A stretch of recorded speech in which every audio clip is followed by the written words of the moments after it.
Hi guys! Welcome to my vlog. Andito na naman ako sa inyong harapan. Ayan, huwag kayong masawa sa aking magandang mukha. Char.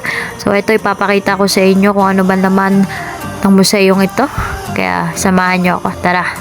Wow! So ayan, seryosohan muna tayo. Ang Pambansang Museo ng Pilipinas ay tinatag noong 1901 bilang Museyong Pangkasaysayang Natural at Pang-Etnograpiyang Pilipinas. At ito na nga ang madam nyo, ready nang pumasok sa loob. Ayan, gorang-gora na. Tara na! Sa pagpasok ko pa nga lang dito ay makikita ko na ang napakagandang puno. Para siyang fake pero ang ganda niya ha.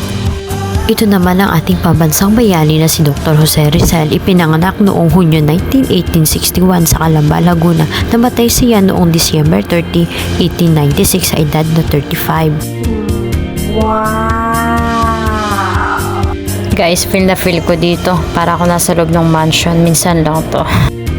Makikita naman natin dito na sa parteng ito ang mga iba't ibang kahoy. Alam nyo din bang umaabot na ito ng 1,000 taon? At ito namang nasa pwesto ko. Natagpuan pa ito sa Iloilo, Panay Islands na may 10,000 taon nang nakakalipas ang tagal ng kahoy na ito. Siya si Leon Maria Guerrero na isang national artist ng sculpture. Ang lumilok naman nito ay si Guillermo E. Tolentino. At eto naman, sumakay na ang madam ninyo sa elevator. So, akyat na tayo sa 5th floor. Ay, mahilo-hilo dito. Pero okay lang. Maganda naman. Sarap din sa eyes kapag ganito kaganda yung tinitingnan mo. Parang siya. Char. Ayan na nga ang madam ninyo. Paspasan ang pumasok. Ano nga bang meron din eh? Ay! Naku, si Lolong pala andyan. Abay, doon laki naman ni Lolong eh. Parang mas mahaba pa sa bahay namin.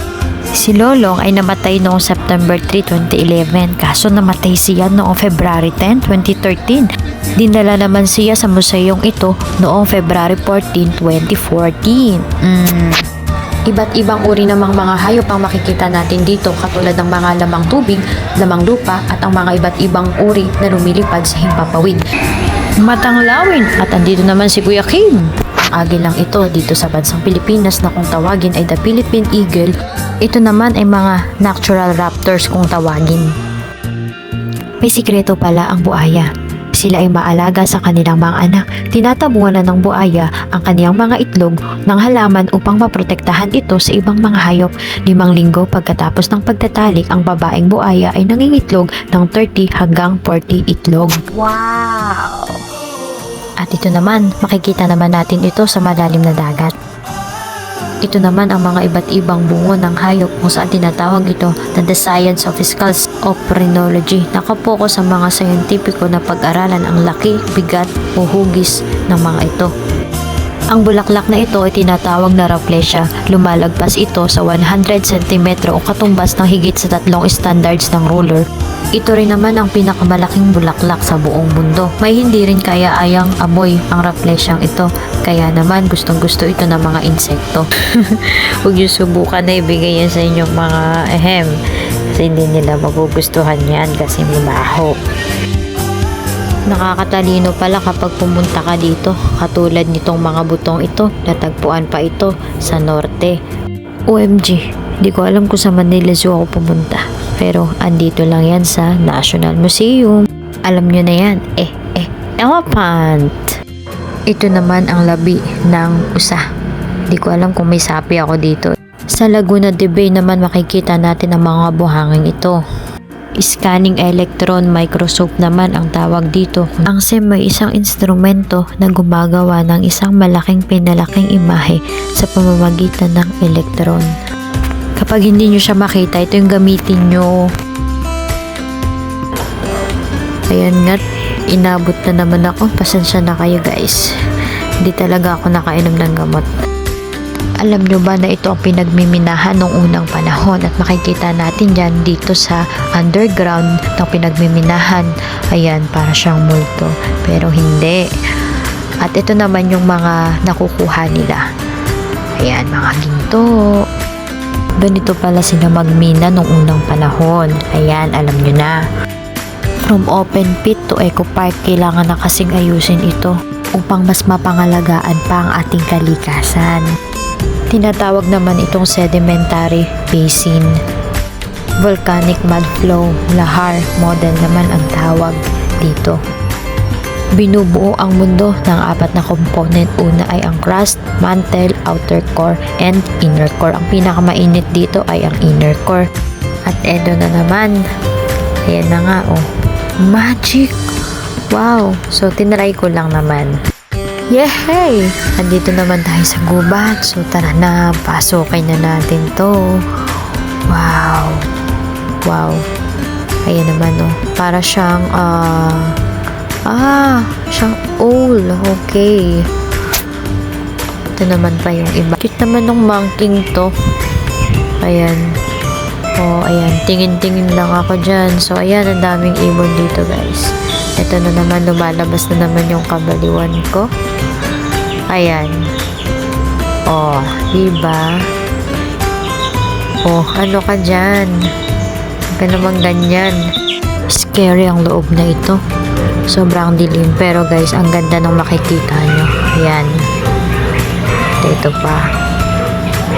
So, marami pa naman. Ayan. First time kong pumunta ng kuwebang ito at medyo nakakatakot din at hindi din naman masyadong maganda yung amoy kasi parang amoy mga ano ba yun, mga insekto, halo-halo. Dumako naman tayo sa iba't ibang lake na makikita natin sa bansang Pilipinas. Ayan, katulad nito. At ito pa. Ang gaganda nila. Taal Lake naman. Ayan, ito yung mga kilalang lake dito sa Pilipinas kung makikita nyo. Twin Lake. Ayan yung Kambal. At ito pa, Lake of Cebu. Wow. Grabe, diba ang ganda? So, ito naman din pala sila ng mga kagubatan. Ito yung mga parang kamukha siya ng daga. Ayan. So, malaki siya tsaka maganda ha. Ito ang iba't ibang makikita natin kapag pumupunta tayo kadalasan ng dagat, rocky shores. Ayan. Ito yung itsura niyan. Tidal pools. So guys, ang ganda niya. Grabe. Sandy beaches. Wow. Diba? At ito naman, ang iba't iba pang mga makikita din natin. Katulad niyan. So ito. At yan pa. Syempre, hindi mawawala yan. Naman talaga yan ang dagat. Wow. So, ang ganda dito. Makikita din naman dito natin ang iba't ibang mga coral reef. Ayan. So, napakarami. Napakarami ng yaman ng dagat. Ayan sila. Ito. Andito naman tayo sa loob ng submarine kung saan titingnan natin kung ano ba yung mga ganda nitong nandito.